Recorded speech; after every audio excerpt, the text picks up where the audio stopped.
Hi ಎಲ್ಲರಿಗೂ ನಮಸ್ಕಾರ. Welcome back to M S daily vlogs YouTube channel. ನಾವಿವತ್ತು ಹೊರಟಿರೋದು ನಮ್ಮ ಊರಿಗೆ.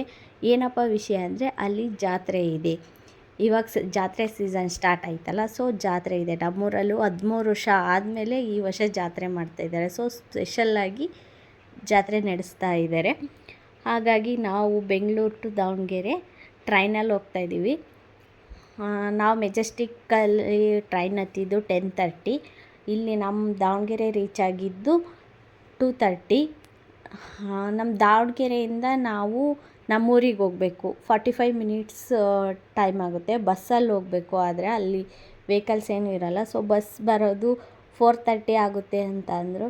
ಹಾಗಾಗಿ ಅಲ್ಲೇ ಸ್ವಲ್ಪ ರೈಲ್ವೆ ಸ್ಟೇಷನಲ್ಲಿ ವೆಯ್ಟ್ ಮಾಡಿ 2:30 to 4:30 4 o'clock ತನಕ ವೆಯ್ಟ್ ಮಾಡಿದ್ವಿ. ಇನ್ನು 30 ಮಿನಿಟ್ಸ್ ಐತಿ ಅನ್ನೋ ಟೈಮಲ್ಲಿ ನಾವು ಬಂದು ಬಸ್ ಸ್ಟ್ಯಾಂಡ್ನ ರೀಚ್ ಆದ್ವಿ. ಸ್ವಲ್ಪ ನಿಯರ್ ಆಗುತ್ತೆ bus stand, private bus stand ಅಲ್ಲೇ. ಸೊ ವೆಯ್ಟ್ ಮಾಡ್ತಾಯಿದ್ವಿ ಬಸ್ ಯಾವಾಗ ಬರುತ್ತೆ ಅಂತ. ಅದು 4:30 ಅಷ್ಟೊತ್ತಿಗೆ ಬಂತು. 4:30 ತನಕ ಏನು ಮಾಡೋಣ ಅಂತ ಅಲ್ಲೇ ಇದ್ದ ಟೀ ಸ್ಟಾಲಲ್ಲಿ 2 ಟೀ ತಗೊಂಡು ನಾನು ನಮ್ಮ ಹಸ್ಬೆಂಡ್ ಕುಡಿದು ಸ್ವಲ್ಪ ರೆಸ್ಟ್ ಮಾಡಿ ನಾವು ಬಂದು ರೀಚ್ ಆಗಿದ್ದು ನಮ್ಮೂರಿಗೆ. ನೋಡಿ ಡಿಸೈನ್ ಹೆಂಗಿದೆ. ಸ್ವಲ್ಪ ಹೊತ್ತು ರೆಸ್ಟ್ ಮಾಡಿದ್ಮೇಲೆ ಮನೆಗೆ ಬಂದು ಸ್ವಲ್ಪ ಹೊತ್ತು ರೆಸ್ಟ್ ಮಾಡಿದ್ಮೇಲೆ ಅಪ್ಪಾಜಿ ಕಲ್ಲಂಗಡಿ ತಂದಿತ್ತು. ಜರ್ನಿ ಮಾಡಿರ್ತೀವಿ, ಹೀಟಾಗಿರ್ತೈತಿ ಅಂತ ಕಲ್ಲಂಗಡಿ ಹಣ್ಣಿನ ಜ್ಯೂಸ್ ಮಾಡ್ಕೊಂಡು ನಾನು ನಮ್ಮ ಹಸ್ಬೆಂಡು ಕುಡಿದ್ವಿ. ಅಪ್ಪಾಜಿ ಅಮ್ಮ ಟೀ ಕುಡಿದ್ರು. ನಾವು ಕಲ್ಲಂಗಡಿ ಹಣ್ಣು ಜ್ಯೂಸ್ ಕುಡಿದು ಸ್ವಲ್ಪ ಹೊತ್ತು ತಿಂಡಿ ಎಲ್ಲ ತಿಂದು ನನ್ನ ಮಗಳಿಗೂ ತಿಂಡಿ ತಿನ್ನಿಸಿ ಅವಳು ಎಲ್ಲರನ್ನೂ ಮಾತಾಡಿಸ್ಕೊಂಡು ಆಟ ಆಡ್ತಾಯಿದ್ಲು. ನಾವು ಸ್ವಲ್ಪ ಹೊತ್ತು ರೆಸ್ಟ್ ಮಾಡ್ತಾಯಿದ್ವಿ. ನೈಟ್ ಹೋಗಿ ದೇವ್ರ ದರ್ಶನ ಮಾಡೋಣ ಸಂಜೆ ಹಂಗೆ ಅಂತ. ನೋಡಿ ಎಷ್ಟು ಚೆಂದ ಹಾಕೈತಿ ನಮ್ಮಮ್ಮ ರಂಗೋಲಿ. ಸಂಜೆ 6:30 ಅಷ್ಟೊತ್ತಿಗೆ ನಾವು ಬಂದು ಲೈಟಿಂಗ್ಸ್ ಎಲ್ಲ ಹಾಕಿರ್ತಾರಲ್ಲ, ಅದು ಕತ್ಲಲ್ಲಾದರೆ ನೋಡಲು ಚೆಂದ ಅಂತ ನೈಟ್ ದೇವ್ರ ದರ್ಶನ ಮಾಡೋಣ ಅಂತ ಬಂದು ಅಲ್ಲಿ ನಮ್ಮೂರಲ್ಲಿ ಕ್ಯೂ ಇತ್ತು. ಹೇಳಬೇಕು ಅಂದರೆ ಮೊದಲೆಲ್ಲ ಕ್ಯೂ ಇರ್ತಿದ್ದಿಲ್ಲ, ಈಗ ಜಾತ್ರೆ ಅಲ್ವಾ, ಸೊ ಕ್ಯೂ ಇತ್ತು. ಕ್ಯೂ ಅಲ್ಲಿ ನಿಂತು ದೇವ್ರ ದರ್ಶನ ಮಾಡಿದ್ವಿ. ತುಂಬ ಚೆನ್ನಾಗಿ ಅಲಂಕಾರ ಎಲ್ಲ ಮಾಡಿದರು ದೇವ್ರದ್ದು. ಹೊರಗೆ ಕೂರಿಸಿದ್ದಾರೆ, ಒಳಗಿಲ್ಲ, ಹೊರಗೆ ಕೂರಿಸಿದ್ದಾರೆ. ದೇವ್ರ ದರ್ಶನ ಎಲ್ಲ ಮುಗಿಸ್ಕೊಂಡು ದೇವ್ರಿಗೊಂದು ಕೈ ಮುಗಿದು ಆಮೇಲೆ ಜಾತ್ರೆಗೆ ನನ್ನ ಮಗಳಿಗೆ ಏನಾರ ಕೊಡ್ಸೋಣ ಅಂತ ಜಾತ್ರೆಗೆ ಹೋದ್ವಿ. ಜಾತ್ರೆ ಚೆನ್ನಾಗಿ ಹಾಕಿದ್ರು.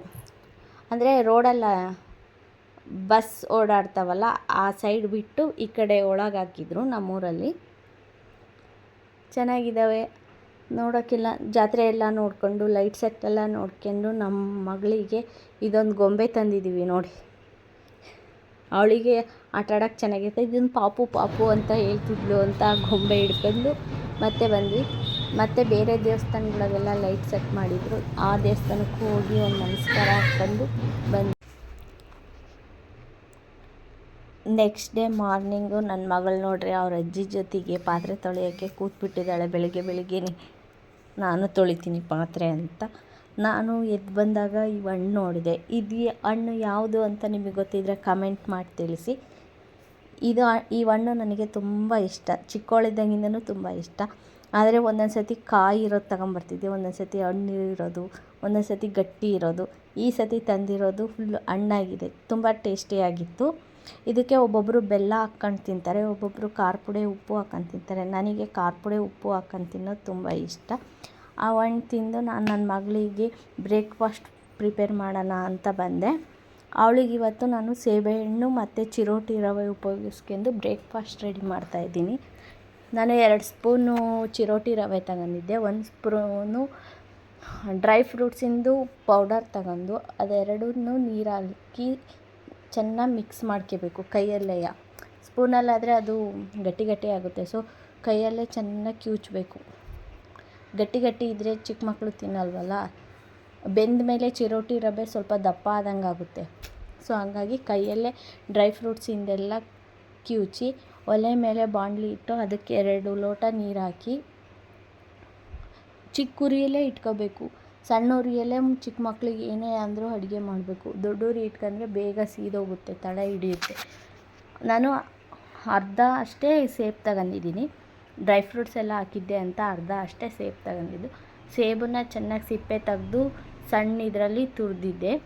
ಸೊ ನಾವು ಮಿಕ್ಸ್ ಮಾಡಿ ಇಟ್ಕೊಂಡಿದ್ವಲ್ಲ ಚಿರೋಟಿ ರವೆ ಆ್ಯಂಡ್ ಡ್ರೈ ಫ್ರೂಟ್ಸಿಂದ ಅದನ್ನು ನೀರನ್ನ ಚೆನ್ನಾಗಿ ಕುದಿಯೋಕ್ಕಾರ ಅದನ್ನು ಅದರೊಳಗೆ ಹಾಕಿ ಗೂರಾಡಬೇಕು. ಸ್ವಲ್ಪ ಒಂದು 5 ಮಿನಿಟ್ಸ್ ಆದರೂ ಚೆನ್ನಾಗಿ ಗೂರಾಡ್ತಾ ಇದ್ದರೆ ತಳ ಹಿಡಿಯಲ್ಲ, ಇಲ್ಲಾಂದರೆ ತಳ ಹಿಡಿದ್ಬಿಡುತ್ತೆ. ಸೊ ಹಂಗಾಗಿ ಗೂರಾಡಿದಾದಮೇಲೆ ಅದು ಕುದಿಯೋ ಟೈಮಲ್ಲಿ ನಾವು ಸೇಬನ್ನು ಸಿಪ್ಪೆ ತೆಗೆದು ತುರಿದಿಟ್ಕೊಂಡಿದ್ವಲ್ಲ ಆ ಸೇಬನ್ನು ಹಾಕಿ ಚೆನ್ನಾಗಿ ಮತ್ತೆ ಗೂರಾಡ್ತಾ ಇದ್ದರೆ ತಳ ಹಿಡಿಯಲ್ಲ. ಒಂದು ಸ್ವಲ್ಪ ಟೈಮ್ ಬಿಟ್ಬಿಟ್ಟೆ ಅಂದರೆ ತಳ ಹಿಡಿದ್ಬಿಡುತ್ತೆ. ತಳ ಹಿಡಿದ್ರೆ ಪಾಪುಗಳಿಗೆ ತಿನ್ಸೋಕ್ಕೆ ಸರಿ ಹೋಗಲ್ಲ. ಸೊ ಹಂಗಾಗಿ ತಳ ಹಿಡಿಲಿಲ್ದಂಗೆ ನೋಡ್ಕೊಂಡು ಇದನ್ನೇ ಚೆನ್ನಾಗಿ ಕುದಿಸಿ ಪ್ಲೇಟಿಗೆ ಹಾಕೊಂಡು ಸ್ವಲ್ಪ ಆರಕ್ಕೆ ಬಿಟ್ಟು ಪಾಪುಗಳಿಗೆ ತಿನ್ನಿಸಿದ್ರೆ ಅವರು ತುಂಬ ಖುಷಿಯಾಗಿ ತಿಂತಾರೆ. ಇದು ಟೇಸ್ಟಿಯಾಗಿರುತ್ತೆ. ಇದಕ್ಕೆ ಸ್ವೀಟು ಏನೂ ಹಾಕೋದು ಬೇಡ. Thank you for watching my videos. ಹೀಗೆ ಸಪೋರ್ಟ್ ಮಾಡಿ.